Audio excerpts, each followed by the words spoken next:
dapat tawaran impor bantuan militer. Jenderal Bintang 4 tegas, OPM bebaskan Philip.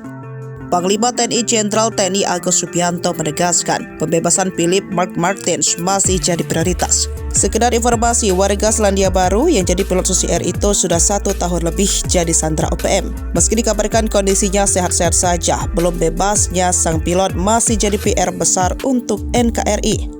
Ia ditangkap saat mendarat pesawat Susi Air di lapangan terbang Paro pada 7 Februari 2023. OPM di bawah pimpinan Egyanus Kogoya melakukan perusakan pada pesawat dan membawa Philip ke hutan. Kabar akan sang pilot beberapa kali dirilis OPM melalui video. Dalam prosesnya, pemerintah menolak untuk menegosiasi soal uang tebusan kepada KKB Egyanus Kogoya. Di sisi lain, mereka juga menolak bantuan militer dari Selandia Baru untuk membebaskan Philip. Kapolda Papua Irjen Matius Fahiri menyebut Selandia Baru menyerahkan sepenuhnya kepada NKRI akan nasib Philip.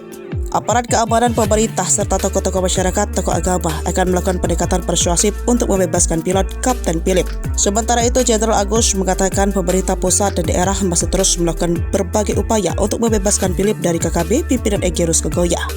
Dia mengklaim Kementerian Koordinator Bidang Politik Hukum dan Keamanan Kepolisian dan Pemda setempat terus melakukan sejumlah pendekatan. Jenderal Agus mengatakan pihaknya terus menggunakan pendekatan soft power dalam upaya pembebasan pilot Susi Air tersebut.